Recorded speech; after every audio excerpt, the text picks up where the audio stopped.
Welcome back and thank you for staying with us. If you're just joining us, you're watching Daybreak on Trust TV. We'll be going right into our interactive session, which will have you call in, which is the phone-in segment. We will be discussing on poor education infrastructure and how bad is it in your area. We would like to hear from you. This week, Nigerians were shocked by viral images of students writing their examination, their WAEC English examination late into the night, some straining to see their papers under candlelight and phone torches. The public outcry forced WAEC to respond, admitting to delays. The delays were due to deliberate security and logistical measures to prevent exam leaks and protect the test credibility. While we understand the need for exam security, should our students pay the price? Why must students already grappling with dilapidated classrooms, lack of electricity and poor learning conditions endure the added hardship of writing crucial exams in darkness? Today we're asking, is this the best we can do for Nigeria's future? We want to hear from you, parents, teachers, students. Have you faced similar challenges in your community, and how bad is the education infrastructure where you are? Call us now on the numbers that will be displayed on your screen. Let us hear your thoughts. Send us a WhatsApp message using the same number and share your experiences.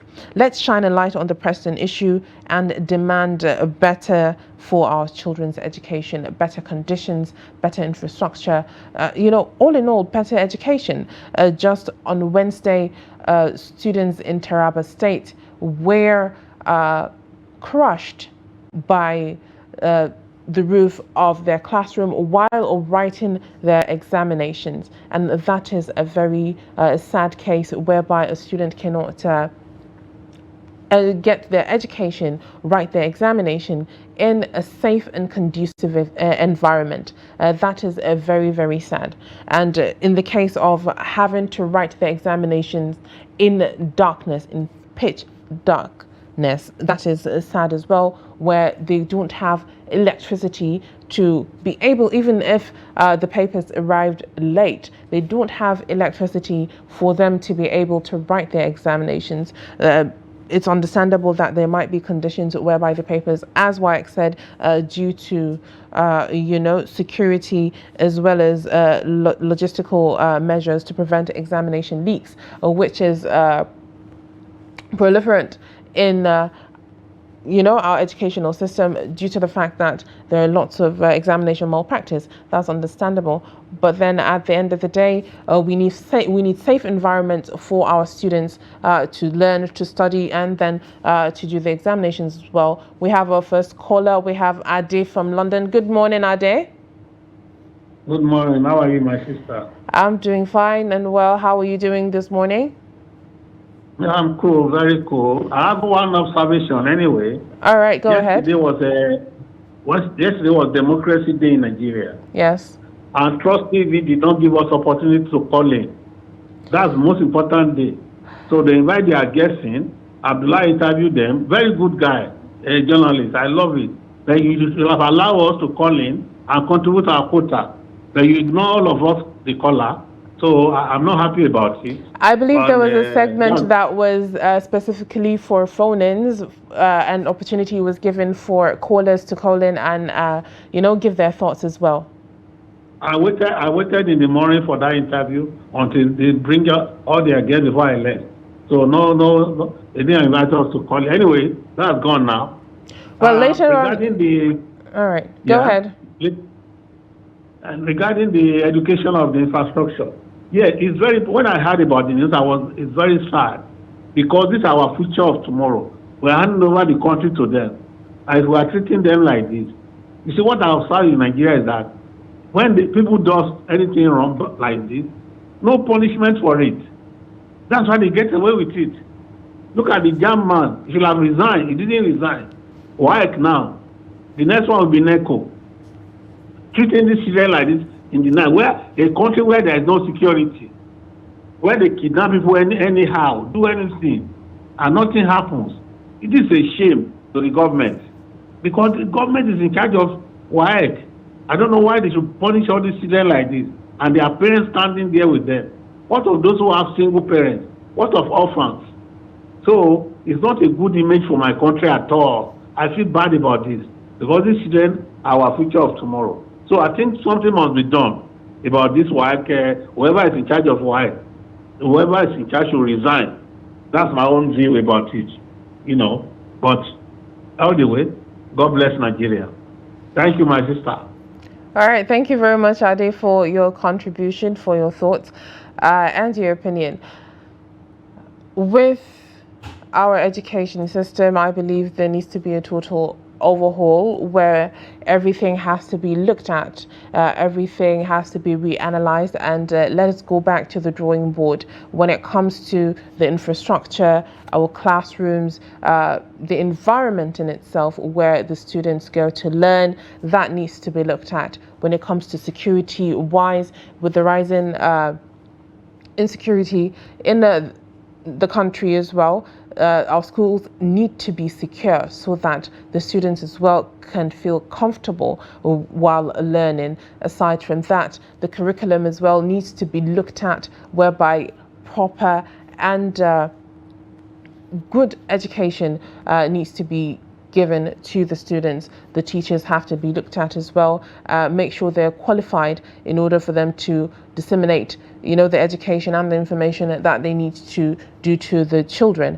And when you look at our examination system, whereby there have been reports of a lot of malpractice. Aside from that, there are lapses in other areas when it comes to delivering those examination papers to the students. Those in itself need to be looked at. And there's been a lot of situations where a lot of parents have been spoken to, especially in the rural areas and in dilapidated areas, and they would say they would not send their children to school because there aren't enough qualified teachers to look after the children. But we have a caller on the line right now. Hello, good morning. Good morning, Hauwa. This is Shetima Yakodima calling from Maiduguri. Yes, good morning, Shetima. How's Maiduguri this morning? Maiduguri is cool, thank God. All right, go ahead with your thoughts. About the poor infrastructure. Honestly speaking, we cannot say all states are like that, because anybody who comes to Maiduguri, he will see how our government is trying. He put on good infrastructures. Most of the schools, they have been demolished and built a new structure. So we thank God for that. So we are praying for other governors to copy from him. Because education is the pillar of a nation. Without education, you see a nation will collapse. But this is the sector that politics did not supposed to come in. You have to do your best and put on the best for the future generation. And you see, the way and manner, honestly speaking, is very, very sad. It's very, very sad. These our leaders, the way they have been giving their own education is a VIP treatment. I can remember in the, University of Maiduguri, it was only 2 students in a room, a university, 2 students in a room. And I remember that the place where you keep your clothes, this is for laundry. A laundry means they will come and open your room, they pick your clothes, they go and wash it for you, and they iron it, they come and drop it. And I can remember a full chicken and a dish of the food was given in a 50 kobo. 50 kobo. So I know most of the youth, they don't know 50 kobo now. You know, honestly speaking, the way and manner our leaders had benefited out of free education, and they had become so wicked, they have oppressing this young one. Please, this is the all right. Give them their right. Give them their right. That's the only thing they will treat us nicely by the time we are down. I'm sure whether we like it or not, age will reach us, and we have to retire. We have to leave the politics and politicking for them. How do you expect if they turn back and if they remember the way and manner we treat them wickedly, they will neglect us at the time that we need their support. We should catch our test of riding a bulletproof car and a presidential jet, so that we inject that money on the education sector. Let us revise education. Let us give these children a good education, so that they can remember us. They can be nice to us at the time of need. We should not be treating them bandits. Because I can remember, if you graduated in the university in 70s and 80s, a car was given to you, ladder. That is why Hausa men call it ladder boko. They give you ladder. If you come out with third class and pass degree, they give you beacon. All these treatment we have received, you just eat chicken, you eat fruit at the secondary school level. Why are we treating them like that? You cannot buy even a generator for a school to light the school for children to learn. It's very, very sad. It's very sad. And we are calling for, we will take our prayer for God, not salvation. May Allah purify the mind of our leaders to focus on that education. Let them remove politics from education. Let education be treated nicely. Education and security is a vital area. You cannot play politics with it. Thank you so much. I will have a nice day. All right, thank you very much, Shatima, for your contribution. Now, what I've always noticed when it comes to the discussion of education in Nigeria, there is always a reminiscence of what was and what could have been, or what should be at the end of the day. So a lot of people talk about what happened with our education sector then, what they enjoyed, the perks of it, and what should be here now. We have another caller on the line. Hello, good morning. Good morning, Hauwa Adamu Kiyawa. Yes, good morning. How are you this morning? I am Abasekong calling from Gombe State. Good morning, Abasekong. Good morning. Thank you. Today's topic is a very good one. My friend from Borno State, Shatima, has made an analogy. He has analyzed everything. Sincerely speaking, I want to appreciate him for being very consistent and for being very unique while presenting his issues. Because sincerely speaking, just what I want to add is Nigerian workers stroke teachers struggle amidst of soaring costs, poor pay, pension scheme, zero. So this is the time they need to revigorate our pension scheme. Personally, like myself, I retired 2019. If I tell you I'm paid less than 50,000, if I had not worked and I saved money and I train up my children that are assisting me, and I have some good friends that are abroad that are assisting. Now I would have been a beggar. Now I can also assist people that are in their need. So going to the topic today, our teachers are struggling. Right now, look at teachers, they are undergoing verification. From that meager money they are being paid, in Gombe now, they are going for verification. They are struggling. How, even one just called me that she forgot her papers at home. Just imagine. And she paid money to Biniri, which cost about 1,000 plus, and then she will now come back again. So they should try and do things so that our teachers, they will be able to kind of institute discipline in school and probably teach our children the basics. the Bible I normally read, it says, teach the children the best they can acquire, so that when they grow, they will also teach the younger generation that are upcoming. To me, the federal government, there are 3 basic things they need to do. 1, the medical sector. 2, the police, that is the security. 3, the teachers. These are the basic things the government needs to do. They would, on this platform, I always say, they should just pick one thing and do it. If it is NEPA, pick NEPA and do. If it is security, pick security and do. If it is a teacher, pick teacher. If it is the medical sector, pick it.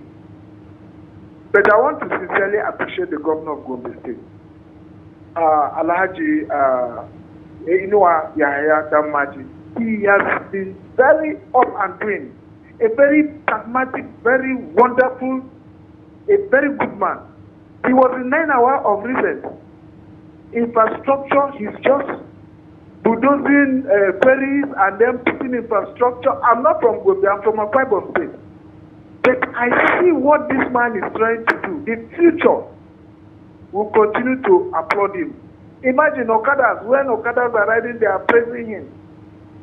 And I think all oncoming governors that they will emulate this man. Thank you. All right. Hauwa. All right. Thank you very much, Abasinkon. Thank you very much. Thank you for your contributions. And as the question that we're asking is, how bad is the education infrastructure where you are? How bad is it? Tell us your experiences. Tell us what's going on around you. Tell us what's going on around your area. Let us know what it is, the realities of it.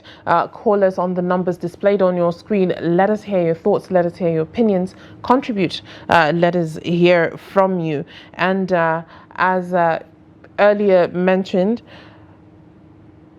the teachers as well that are responsible for making sure that they educate the students are going through it as well. When it comes to, them being compensated properly and very favorable conditions as well. We have a caller on the line. Hello, good morning. Morning. Yes, good morning. Hello? Good morning. Thank you for joining us. What is your name and where are you calling from?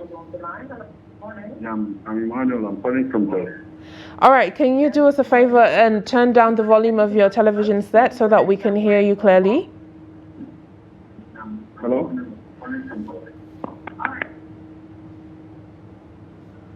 Yes, hello. Are you there? All right, we lost our caller, but make sure you call us back so that we can hear your thoughts. But a side note, when you are calling us, make sure you turn down or switch off your television set so that we can hear you loud and clear and hear your thoughts, because it is very important here. Talking about the infrastructure and deplorable conditions of the educational system in Nigeria, let us hear our next caller. Hello, good morning. Good morning. Yes, good morning. Thank you for joining us. Thank you very much. It's Samuel calling from Taraba State. All right, good morning, Samuel. Let us hear from you. What are your thoughts on this issue? Yeah. In fact, the issue of poor education infrastructure is really something to talk about. And the government is supposed to give priority here, especially what happened, commenting because of what happened in Taraba State. As I'm reading on the screen, that an examination hall collapsed on candidates. This is very terrible. In fact, I can't believe this. I believe that before examinations takes place, there is a supervisor or an inspector who goes around to inspect the examination centers and make sure that they are.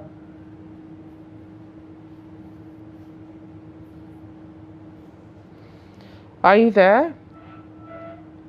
All right, I believe we lost our caller. Please do well to call us back so that we can hear the rest of your thoughts. Still talking about the education infrastructure that we have in Nigeria. A lot of our callers that contributed have said that it needs to be focused on, because at the end of the day, or without education, without educating the country, there would be a lot of issues that would have to be tackled. And with educating the students, there are a lot of situations whereby in comparison with, the primary and the secondary schools that we have in Nigeria, there are lots of situations whereby the environment in itself is not a conducive learning environment for our students to learn in and to progress as well. But then we have another caller on the line. Hello, good morning. Hello, good morning. My name is Abubakar, calling you from Sokoto. All right, good morning, Abubakar. Thank you for calling us. What are your thoughts on this issue? Yes, I want to contribute on the issue because when you consider the problem of this country is, is nationwide for the purpose of education. Is when you remember the problem of education in this country is from the grassroots. You understand? Because our leaders, our parents, our neighbor elders are not consider where the problem is. You understand? Because when you have a child from the grassroots, try to send him, whether you are Christian or you are Muslim, try to send him in a Islamic school or in a Christian school so that he can know who is Almighty. No matter how the person, if he don't know who is supposed to be worshipped, that he can able to understand what can benefit him and to benefit others. You must, like what proposition says, you must know yourself before you know somebody. You must respect yourself before you respect somebody. So, for now, when you go back to like nursery school, primary school, even in secondary school, where obtain the quality education, all of them have been corrupted. You understand? So, if you can go to primary school now, you can get a younger that can that reach primary 6, but he don't even know how to write his name. This is very shameful.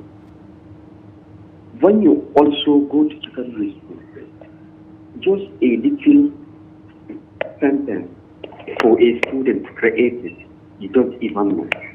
This is very powerful in this country. I don't know whether you examine that. So, and the second problem from the leaders, they have the problem of supervision. All what we are doing, that is what spoils this country. Supervision. We don't have supervision in this country. From the upper of lower, everything we are doing, we're supposed to be supervision, so that we can able to know those people that are directed to teach or to work. Are they caring their duties? Are they considering their duties? Are they responsible for their activities? So we have the problem of supervision. So if you go to secondary school, even in tertiary, even in a government, we have the problem of supervision. So if we are not supervising our younger ones, our primary, our secondary, how we can able to know that the students are understanding what they are being taught, or the teachers are taking their responsibility on what they are supposed to do? And how can we determine the qualities teachers that been provided to the school without supervision? So the main problem here in this country is supervision. Even in your house, if you are not supervision your house, your child, your wife, your whatever, how can you determine the problem across the house? You can't. So, likewise, the leaders and we two parents, we have to be supervision. Even when your child comes back to school, what contribution are you giving to the child? Are you supervising his books, what he had been taught from the school? That's what you have to do so that we can do better education in this country. All right. So, from the parents, from the leaders, from the every area, so there is need of correction. We have to take our step back and revise where the problem is. Thank you so much. All right. Thank you very much, Abubakar, for your contribution. There are key points that you made there with him saying that there are situations where you would see a class, 6 or class 6 primary school students or a secondary school student or graduate would not be able to write their name. And there are situations like that that have been encountered whereby they couldn't, and then they proceed to the university without, knowing or having a direction. We have a caller on the line. Hello, good morning. This is Abasekon from Gombe State calling back. All right, Abasekon, thank you for calling back. As sincerely speaking, I want to appreciate one of the callers. Why do I do so?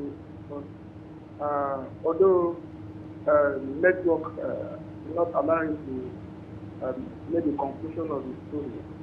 Yeah, because from the headline of what I saw from the all right, Abasekon, can you speak louder so that we can hear you more clearly? Okay, Yes. I'm saying that one of your callers this morning was talking about how at Taraba State they had a casualty where there was a building collapse in a school, and then they were recorded of some deaths. So I'm trying to point out that the federal government should try, state government should try, local government should also try by ensuring that our schools, before exams are written or after exams or prior to that, they should be inspecting school. I remember when I was in school, date back 1981 and date back 1976. I remembered that they used to visit, we have these inspectors. They will come to school and inspect the school and then make sure things are put in place. Why is it that nowadays we don't have them again? They will just sit in the office running their personal business, and that is why things are not moving smoothly. They should ensure that before JAM or WAEC is being written, they must inspect the buildings. And our government should not sit like that. They should also ensure that the schools are kind of put in good position. They should kind of the dilapidated building. They should ensure that they are fixed, so that by so doing, our children that go to school, they will be able to learn. If they are learning in an unconducive environment, what kind of children are we producing? We'll be producing Boko Haram. We'll be producing kidnappers. We'll be producing crisis of wrong misrepresentation of who Nigeria is. Please, I want to use this opportunity to ask, where is Sumaya? I have not been hearing from her, and then Chijioke Okafor. My regards to them. Thank you. All right. Thank you very much, Abasinko, for your contribution. As I said, there's always a reminiscence of what used to be the educational system and, the perks during those times. But then we'll move on to a WhatsApp message and take a message from Nandi Betty from Cross River State. They say the state of emergency should be declared on education in this country. The infrastructure, instructional materials and teachers' welfare must be completely turned around to create the desired appropriate teaching and learning atmosphere for this generation. To have uninterrupted power supply. Solar system should be installed in every primary and secondary school in this country, no matter how remote the location may be. Writing the WAEC examinations in darkness in this age in Nigeria is a scandal of monumental proportion, and this national shame is too much. Let's take the future of this country more seriously by investing in the education of our future. You're indeed right. State of emergency, as you said, should be declared on education so that we can have a total overhaul of what should be in our educational system. And that was an amazing session. We appreciate all your feedback, all your thoughts, all your opinions, calling on this segment, on this interactive session. We will be going on a very short break. Make sure you stay with us for our next segment. We'll be discussing and analyzing a couple of things for the 2-year anniversary of President Tinubu. Make sure you stay with us and be with us.